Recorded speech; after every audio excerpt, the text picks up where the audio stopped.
पुण्यक व्रत मैंने पुत्र की प्राप्ति के लिए, संतान की प्राप्ति के लिए किया है, पर वो व्रत मैंने करा, उसका उद्यापन मुझे करना है। इस पुण्यक व्रत का उद्यापन कैसे करूं? तब माता पार्वती जी ने देवाधिदेव महादेव से कहा कि मुझे पुण्यक व्रत का उद्यापन करना है। अभी आपको कहा था उद्यापन जरूर करना चाहिए। संतोषी माता का व्रत करो, चाहे लक्ष्मी जी का व्रत करो, चाहे नारायण का व्रत करो, चाहे जो व्रत करो, पर उसका उद्यापन जरूरी है। उसका उद्यापन करना जरूरी है। अब पुण्यक व्रत का उद्यापन है। किसी ब्राह्मण जन को, किसी साधु जन को, किसी गुरु जन को बुलाया जाए। तब भगवान देवाधिदेव महादेव ने कहा तुम्हारी मर्जी पड़े तुम उसको निमंत्रण दे दो और तुम उद्यापन कराने के लिए बुला लो।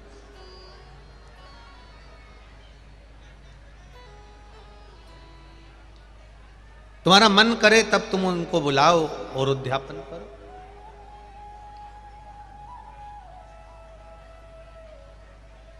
तब इधर के माइक कौन चालू है? पुण्यक व्रत का उद्यापन करने के लिए बाबा देवाधिदेव महादेव की कृपा से माता पार्वती जी ने सनत कुमारों को बुलाया,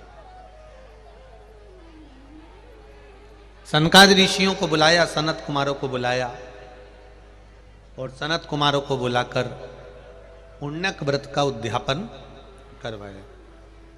जैसा जैसा विधान था सनत कुमारों ने वैसा वैसा वैसा वैसा किया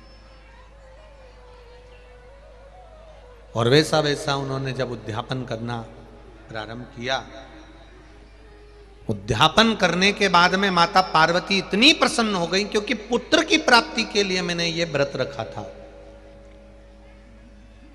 पुत्र की प्राप्ति। देखिए बड़ा ध्यान रखना है।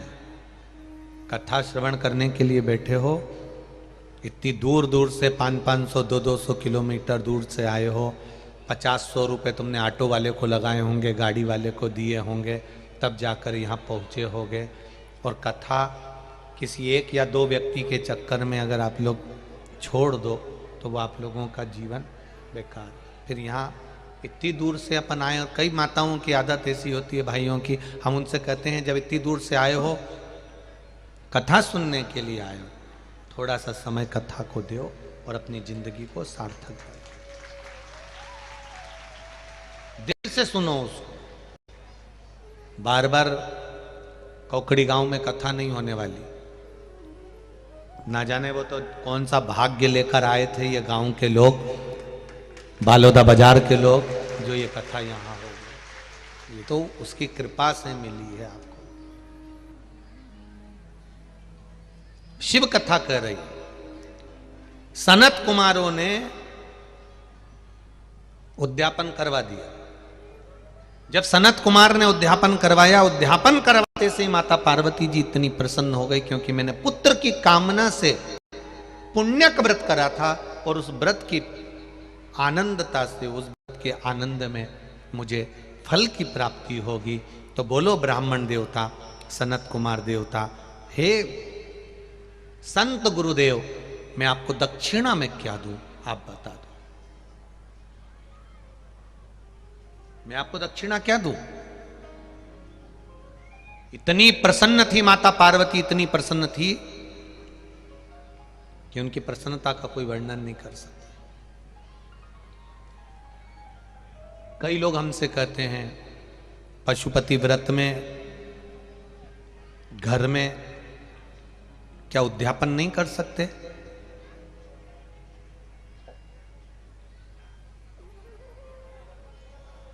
घर में क्या हम ब्राह्मण ब्राह्मणी को बुलाकर भोजन कराकर वस्त्र आभूषण नहीं दे सकते?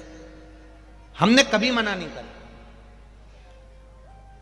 पर एक बात जरूर हम पशुपति व्रत की कहेंगे अगर कोई को उद्यापन में तुमने बुलाया, इसलिए पशुपति व्रत का जो उद्यापन है केवल तुम्हें करना रहता है और उसमें कोई दिखावे की जरूरत नहीं पड़ती। उसमें किस चीज की जरूरत है? 108 या तो बेलपत्र, चावल, मूंग या 108 जो सामग्री आपको चढ़ाना है, एक श्रीफल और 11 रुपए भेंट आदि उसकी जरूरत है। तो ये सब चीज की व्यवस्था तो आप कर सकते हो ना, जम के तो बोलो, कर सकते हो ना। अब मालूम पड़े तुम बड़े रूप में उद्यापन करते, फिर कोई आता फिर आपसे पूछता काय का उद्यापन कर रहे हो? पशुपति व्रत का कर रहे हैं। अच्छा, क्या कारण से करा था? हमने व्रत करा था, हमारी बहू ने व्रत करा था, उसका ये कारण था, हमने किया बाबा के। अब पशुपति व्रत का उद्यापन केवल 108 सामग्री, श्रीफल और भेंट जो भी तुम्हें चढ़ाना है, 11 रुपए, 21 रुपए, 51 रुपए, 101 रुपए, जो तुम्हारा मन पड़े, वो आप मंदिर में देके कर रहे हो। तो किसी ने आपसे नहीं पूछा कि आपने व्रत क्यों करा। पूछा क्या? किसी ने आपसे नहीं कहा कि आपने उद्यापन क्यों करा। कोई नहीं पूछता कि तुम्हारे कितने सोमवार हो गए, कि कितने व्रत हो गए, कोई नहीं पूछेगा। जब तुमने चढ़ाया, बाबा के चरणों में ले जाकर छोड़ दिया, भगवान ने उसको स्वीकार कर लिया, आप बाबा के हो गए, बाबा आपका हो गया। फिर कोई ना पशुपति व्रत में ना तो दिखावे की जरूरत पड़ी, ना किसी की जरूरत पड़ी। आप करे हो आपके लिए।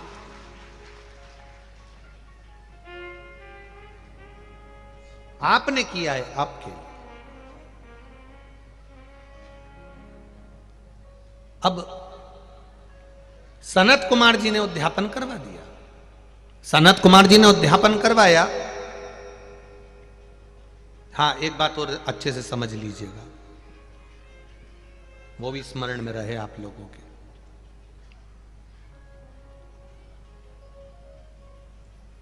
वो भी आपके स्मरण में रहना चाहिए। जब हम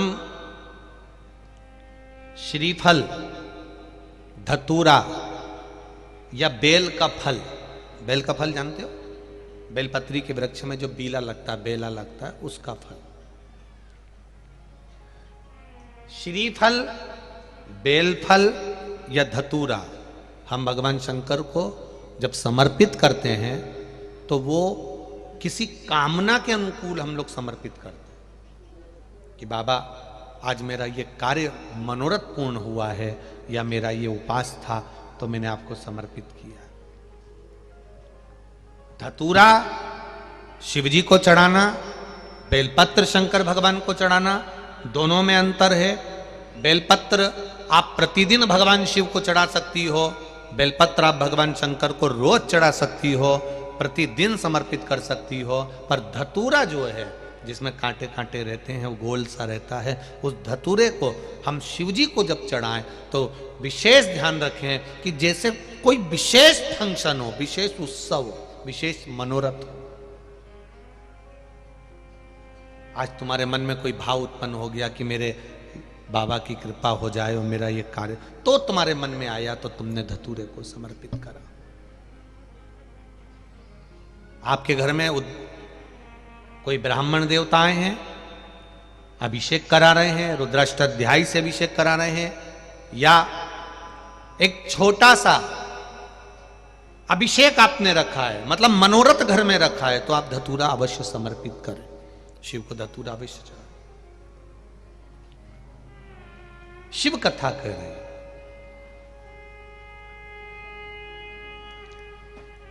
पूछा सनत कुमारों से, माता पार्वती जी ने पूछा कि मैं तुमको दक्षिणा क्या दूं, और सनत कुमार तो सनत कुमार थे, उन्होंने कह दिया दक्षिणा में आप इतने दिल से पूछ रही हो और आपने इतने मन से कहा है, आपको दक्षिणा में हमें देव अधिदेव महादेव दे दीजिए। सनत कुमार मांग रहे शंकर भगवान को दक्षिणा में, हमें देव अधिदेव महादेव दे दीजिए।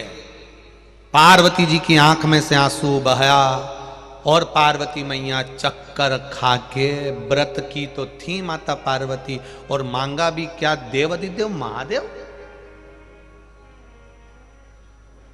शंकर जी को मांगा। पार्वती मैया चक्कर खा के जमीन पर गिर गई, बेहोश हो गई, मूर्छा छा गई। यह आशुतोष महापुराण की कथा है।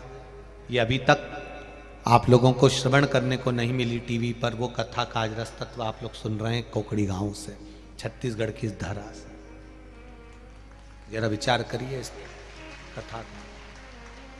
मां चक्कर खाकर भूमि पर गिरी, मूर्छा खाकर जमीन पर गिर गई। देवता आए, नंदी भृंगी श्रृंगी सब ने आकर माता को जगाया। मां जागी, देवता उन भी आ गए, इंद्र देव, वायु देव, गरुण देव, कुबेर देव, सब देवता आए। उन्होंने पार्वती जी मां को उठाया। माता उठी, सबने पूछा क्या बात है मां, आप चक्कर खा के गिर गई, आपको मूर्छा आ गई, क्या हुआ, क्या है, क्या हो गया? मां कहती है